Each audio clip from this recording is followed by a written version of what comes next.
The Divinity of Dogs, this is an absolutely fantastic book. Can you tell us about The Divinity of Dogs? Well, this book is a memoir and also a book of other people's stories where people describe where they learned something profound about life from an experience with a dog. That's amazing. It's a great title. And can you give us some examples? I can give you some examples. One that sticks out in my mind, or a few. A man wrote to me and he said he lost his job of 17 years. His wife left him the same week. He decided he was going to kill himself. And at the moment he was acting out, his 3-year-old Rottweiler, Emma, came running into the room, grabbed his arm viciously, which he had never done, and dragged him toward the front door. And he said, well, I guess she deserves one last walk. And he put on his coat and he let her out, but she wouldn't come in. And instead, it was snowing, she took him on a 3-hour journey through the woods. And at the end of that journey, he realized that someone did love him and someone did need him, and it was his dog.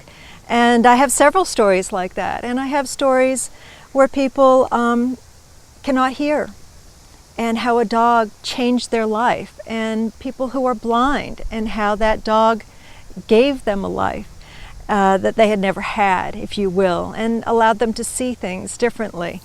And so this is it's quite a profound book of actually people's trials in life, but how a dog, as the ultimate gift, helped them through that trial. It's very moving. And as a writer, how did you feel when you were putting these stories together? Well, that's actually a really good question. It was really difficult. It was profoundly difficult because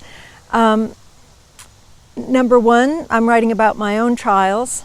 That's hard to share with everybody else. It's always easy to share someone else's trials. But when I started collecting these stories, it was very humbling. It made you realize what people go through in life and how lucky you are, actually. Oh. And what inspired you to write this book? I guess it was the fact that dogs have been in my life my whole life from the moment I was born, and I see them as a gift from the Creator, from the Divine, and they have helped me through every trial I have had in my life. Now, having said that, when I wrote my first book, God Stories, stories came in where people had epiphanies about dogs. And so I realized I wasn't alone, and I thought this was a group of stories that needed to be told. Truly man's best friend. Yeah. And was this an easy book to write? No, it was profoundly difficult. It was a difficult book to write. It was a tough year. Why was it so painful?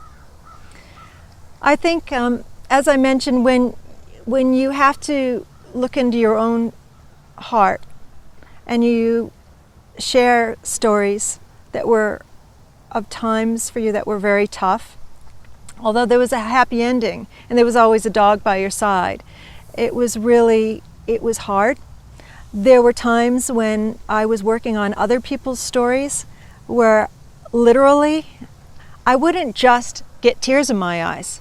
That happened all the time as I was reading other people's stories or writing them. There were times where I could not stop sobbing for what other people have been through. So in that way, it was actually a difficult book to write. Powerful. And what did you learn during the process of writing this book?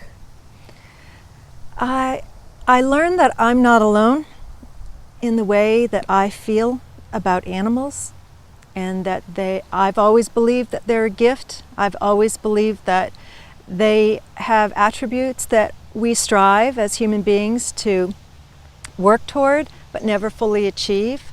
And I learned a lot about humanity in writing a book about dogs, actually, about the goodness of people. And your 2 dogs, they were with you when you wrote it? They were. I had Couscous and Chickpea, and my 2 girls, one-eyed Shih Tzu and a little Maltese cross, and I've had them forever, it seems. Seems like a whole lifetime. And I asked them when I got the publisher for this book, I asked them to stay with me while I wrote this book. And then, as what I'm calling a divine exclamation point, Chickpea passed away 24 hours after I finished the rough draft. And then Couscous passed away 14 days later. So, in the ultimate gift of dog, you know, they were with me through the whole writing of this book, and then they said, gotta go. We did our job, we gotta go. So, that's tough. Yeah. And what happened to you that confirmed that there's an afterlife for dogs? Well, something really profound did happen. 2 days after Chickpea died, I was sitting in bed. My husband was there. He was reading, and we had little Couscous, who basically hadn't walked since Chickpea passed away, and she was sound asleep laying in this bed. The TV was on, and I noticed that there was this little moth, and it was flying over top of the bed, kind of hovering around Couscous. And I said, wouldn't that be nice if that moth was Chickpea and she was here hanging out with us? And my husband John looked over and said, yes, dear, and continued on with his reading. And then I noticed the moth, and it's that kind of moth that, you know, eats your sweaters, just tiny little thing. I noticed that it moved closer and was hovering just right over Coos. So I lifted my hand in the air and I said, little moth, if you're actually the spirit of my Chickpea, why don't you land on my hand? And instantly, the moth landed on my hand. But it gets better. So John looks at me and goes, oh, that's weird. And I said, that is so weird. I said, okay, so now I'm going to say it. If you're my baby, come on up here and give your mother a kiss.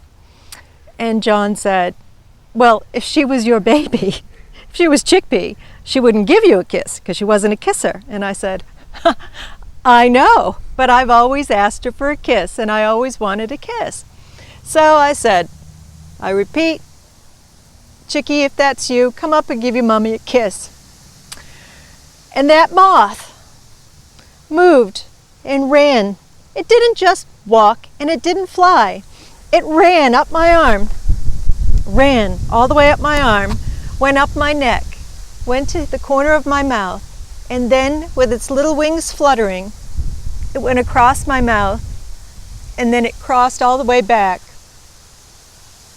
And at that moment, I knew there was more, and that we do connect and we do relate, and that she was with us. And John, who's a very scientific type of person, said, I don't believe that. And I said, did that just happen? I mean, my eyes were bulging out, my lip was closed.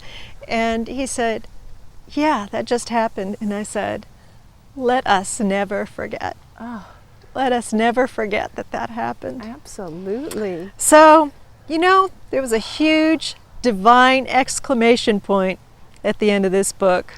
It proved to me it was the right thing to do. Oh, yeah, absolutely. Well, thank you so much for sharing with us today, Jenny. Thank you for having me.